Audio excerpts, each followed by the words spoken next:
Samalou Kondé a rendu une visite de courtoisie samedi à Léon Kengo Wadondo en résidence de la Gombe.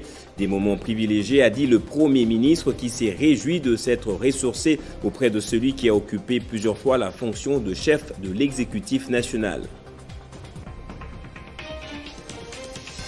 Et début ce dimanche de la 3e édition du championnat national de basketball sur fauteuil roulant à Goma dans le Nord Kivu. La compétition qui se clôturera le vendredi 3 décembre a pour thème « Ensemble pour l'inclusion sociale des personnes en situation de handicap à travers le sport ».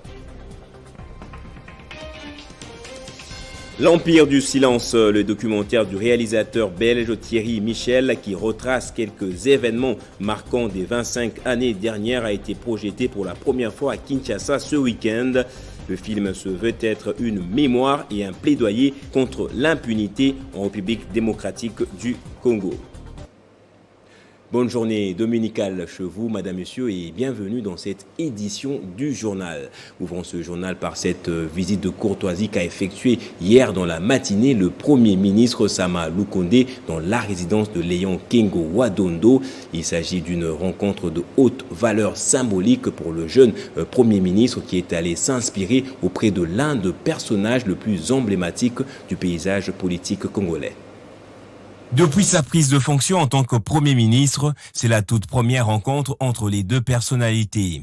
Une visite de courtoisie qui revêt plusieurs caractères et symboles pour Samalou Kondé, des épaules de qui reposent également les lourdes responsabilités du redressement du pays après le choc de la rupture de la coalition FCC-Cash. La personne à qui il rend visite a connu presque toutes les crises congolaises depuis l'existence du pays en tant qu'État indépendant et a occupé les mêmes fonctions que lui et avec les mêmes attentes. Léon Kengo Wadondo s'est lancé dans la politique dès son jeune âge, même profil avec Samalou Kondé et a occupé au fil du temps plusieurs fois la fonction de Premier ministre et a été également procureur de la République et la deuxième personnalité en termes de succession à la tête du pays en tant que président du Sénat avant de se retirer définitivement de la scène publique.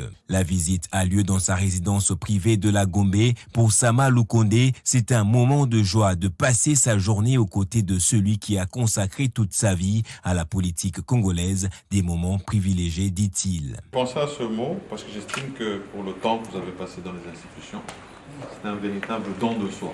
C'est vrai. À la République. À cette occasion, un présent d'un célèbre grand artiste Misombo, une œuvre d'art dénommée Offrande, a été remis à Léon Kengo Wadondo. C'est un véritable don de soi. Et c'est pour ça que j'ai voulu que vous ayez cette statue qui s'appelle L'offrande.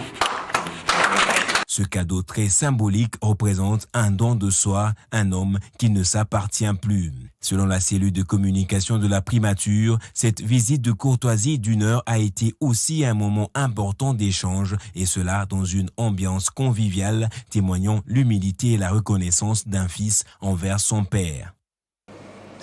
Et le ministre de la Défense nationale et ancien combattant est arrivé à Goma hier samedi 27 novembre. Il est en mission de supervision des travaux d'évaluation de l'état de siège dans la province du Nord Kivu et en Ituri. Ces travaux ont débuté depuis une semaine à Goma par une commission mixte composée des parlementaires, des délégués du gouvernement et de quelques officiers généraux des FARDC.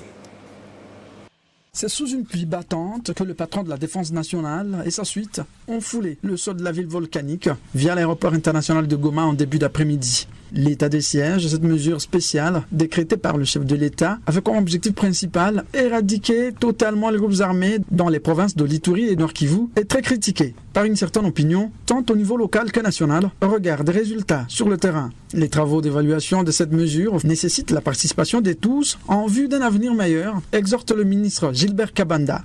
Il va travailler le nombre de jours nécessaires pour qu'on puisse réellement évaluer.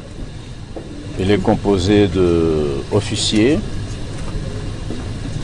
il est composé de parlementaires, députés et sénateurs. Et comme je vous ai dit, elle est supervisée par moi-même et par un délégué du ministre de l'Intérieur et du ministre de la Justice. Le message à la population est que la population est invitée à participer à travers ses forces vives à cette évaluation-là, parce que la population sera aussi invitée à donner son point de vue sur la façon dont l'état de siège fonctionne.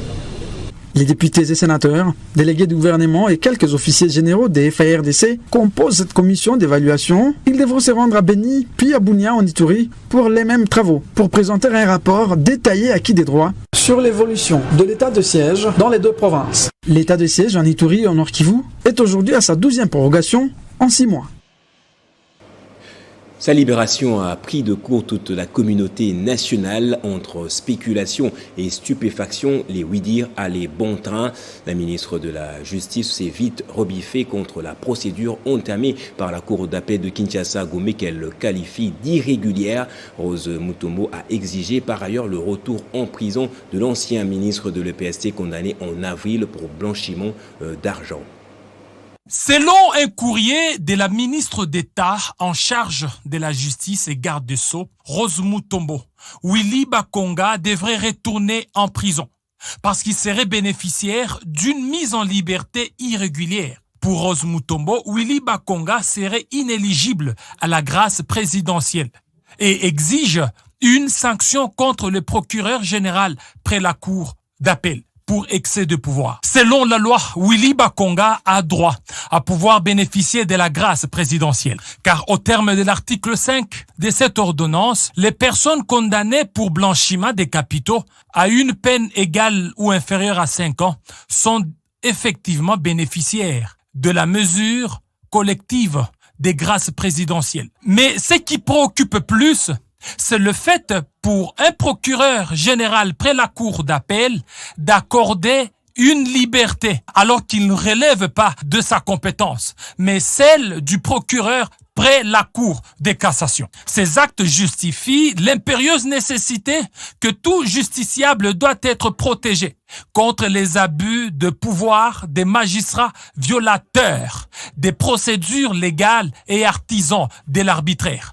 État de droit, oui, mais état de droit selon leurs intérêts et calculs politiciens de certains tireurs des ficelles, non à cela. En réalité, ces événements ont inquiété plus d'un Congolais et interpellé sur les bons sens et bien fondés de certaines remarques pertinentes des lois mornées proposées par les députés Minaku Sakata qui ont créé des remous sur la scène politique congolaise à l'Assemblée nationale, qui devrait protéger les Congolais des mauvais dires du droit par ces magistrats qui seraient pris dans l'ivresse de leur droit de faire peur à tout le monde sans frein et sans retenue. La République des droits des Congolais doit primer sous la République des politiques et des juges, mais uniquement en plaçant des garde-fous pour pouvoir recadrer tout magistrat qui s'évertuerait à abuser de son pouvoir pour régler des comptes personnels ou servir des intérêts quelconques au détriment du bon droit. Et puis en sport, la province du Nord Kivu accueille du 28 novembre au 3 décembre 2021 la 3e édition du championnat national de basketball sur fauteuil roulant. 5 provinces vont prendre part à ce rendez-vous dans les Nord et Sud Kivu, la province de Chopo, le Haut-Katanga ainsi que la province de Kinshasa. La compétition est organisée par le Comité national paralympique congolais avec le soutien du Comité international de la Croix-Rouge dans le cadre de la célébration de la journée du 3 décembre dédié aux personnes en situation de handicap. On va suivre tour à tour Betty Nyandingula, président du Comité national paralympique du Congo, et Bangele Eva, responsable de l'inclusion sociale au CICR. Nous organisons le 3e championnat de basketball sur fauteuil. Donc, c'est ce sport qui concerne les personnes en situation de handicap. Et ce 3e championnat va connaître la participation de 5 ligues paralympiques. Nous avons la Ligue paralympique de Kinshasa, nous avons la Ligue paralympique de la Chopo, la Ligue paralympique du Nord Kivu, la Ligue paralympique du Sud Kivu et pour la première fois, il y aura la Ligue paralympique du Haut-Katanga. Et ce 3e championnat a pour thème l'inclusion des personnes en situation de handicap par le sport. Donc nous voulons que nous tous qui sommes là fassions la promotion des personnes en situation de handicap et vous tous qui êtes là, vous devez savoir que c'est grâce au sport, on peut faciliter l'inclusion sociale des personnes en situation de handicap. Donc ça fait la troisième fois, on vous a dit. Première fois, c'était ici à Goma. Et deuxième fois, c'était à Kinshasa. Et la troisième fois, nous avons voulu que cette activité puisse se faire encore à Goma, pour des raisons que vous connaissez peut-être. Parce que vous savez bien que Goma, c'est notre ville. Et Goma a eu beaucoup de problèmes au niveau des volcans, et ainsi de suite. On a voulu mettre cette unité ensemble pour que nous puissions, à travers le sport, donner la valeur ajoutée de la personne handicapée à travers le sport. C'est une grande activité que vous allez vivre. Et Madame Betty vient de le dire ici. Dans cette activité, il y a aussi la particularité de cette activité, cette fois-ci, où nous aurons la première fois l'équipe féminine de la Chopo. Et la Chopo, pour la première fois, l'équipe féminine de la Chopo va jouer. Et vous allez voir qu'il y a aussi l'équipe de Katanga. On passe en culture à présent. L'artiste Gaz Mawete va offrir son talent et sa notoriété pour la cause des enfants victimes des massacres de Béni. Le parrainage lui est accordé par les jeunes leaders du Nord Kivu. Le sujet a été au centre d'un échange avec la ministre de la Culture, Arts et Patrimoine. L'initiative de ce dîner-concert caritatif est celle des jeunes leaders du Nord Kivu. Gaz Mawete, jeune artiste qui a le vent en poupe, a été désigné comme parrain de cet événement. L'échange avec la ministre de la Culture, Arts et Patrimoine a eu pour objectif de porter à la connaissance des autorités le dit projet et de recueillir des orientations pour son bon déroulement. Madame Catherine, elle a été très réceptive et très contente de voir l'implication que nous avons à ces problèmes du pays. Beaucoup loué l'initiative et a encouragé et a demandé nous a donné plusieurs conseils pour pouvoir améliorer la démarche et pouvoir améliorer notre système de travail. Préoccupés par les vicissitudes vécues par les enfants victimes des barbaries dans la partie est de la République démocratique du Congo, les jeunes leaders du Nord Kivu veulent par cette activité apporter non seulement un soutien matériel, mais aussi un réconfort moral. Nous avons déjà répertorié les orphelinats qui ont accueilli tous ces enfants-là. C'est-à-dire, nous n'allons pas nous limiter à la collecte de fonds. Après la collecte, avec l'artiste, nous allons nous rendre dans ces orphelinats, en commençant par Kassindi, parce que non seulement on donne de l'argent, mais on va aussi témoigner de l'amour. Prévu pour le 12 février 2022 au chapiteau du restaurant Le Rubis, ce dîner-concert caritatif s'illustre tel une occasion pour les Congolais de venir en aide à plus d'une centaine d'enfants en proie à des violences dans le Nord Kivu et en Ituri. Et pour terminer, il était projeté à l'étranger en Belgique en fin d'octobre lors de l'avant-première mondiale. L'Empire du Silence a été présenté pour la première fois à Kinshasa ce week-end au Palais du Peuple. Le film décrit les événements malheureux marquant les 25 dernières années de notre pays et se veut être un plaidoyer contre l'impunité. Bob Ambongo a suivi le film pour nous. L'Empire du Silence. C'est un film documentaire qui vient susciter beaucoup de commentaires sur des faits déroulés durant 25 ans en République démocratique du Congo. Il retrace de nombreux événements malheureux de guerre, des exactions vécues mais passées sous silence. Les 25 années qui séparent le présent de la fin du cycle du maréchal Mobutu et du début des guerres et des massacres. Donc on va remonter le fil du temps, de la première guerre, la deuxième guerre, tous les événements qui se sont passés jusqu'au massacre du Kassai. Et à l'élection évidemment de Félix Tshisekedi.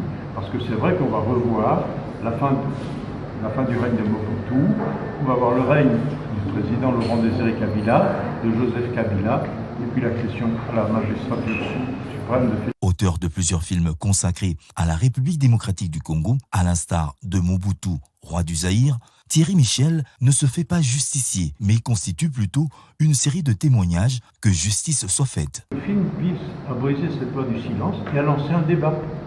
Comment faire demain pour sortir de cette situation, pour qu'enfin la paix puisse s'installer dans ce pays, pour qu'enfin les Congolais puissent trouver un bonheur normal, pour qu'enfin les survivants et les victimes se sentent reconnus, aient des réparations et justice. Projeté en avant-première à Kinshasa, au Palais du Peuple, en présence de quelques autorités du pays, l'Empire du Silence fera l'objet d'une campagne à grande échelle, notamment dans certaines provinces, avant de sillonner le monde pour que le plaidoyer des victimes puisse trouver gain de cause. On va prendre le rappel des titres à présent. Samalou Kondé a rendu une visite de courtoisie samedi à Léon Kengo à Dondo, en sa résidence de la Gombe. Des moments privilégiés, a dit le Premier ministre, qui s'est réjoui de s'être ressourcé auprès de celui qui a occupé plusieurs fois la fonction de chef de l'exécutif national. Et en sport, début ce dimanche de la 3e édition du championnat national de basketball sur fauteuil roulant à Goma dans le Nord Kivu. La compétition qui se clôturera le vendredi 3 décembre a pour thème « Ensemble pour l'inclusion sociale des personnes en situation de handicap à travers le sport ». Et l'Empire du Silence, le documentaire du réalisateur belge Thierry Michel, qui retrace quelques événements marquants des 25 dernières années, a été projeté pour la première fois à Kinshasa ce week-end. Le film se veut être une mémoire et un plaidoyer contre l'impunité en République démocratique du Congo. C'est par ici que prend fin ce journal. Merci infiniment pour votre fidélité. L'actualité reste en continu sur votre chaîne.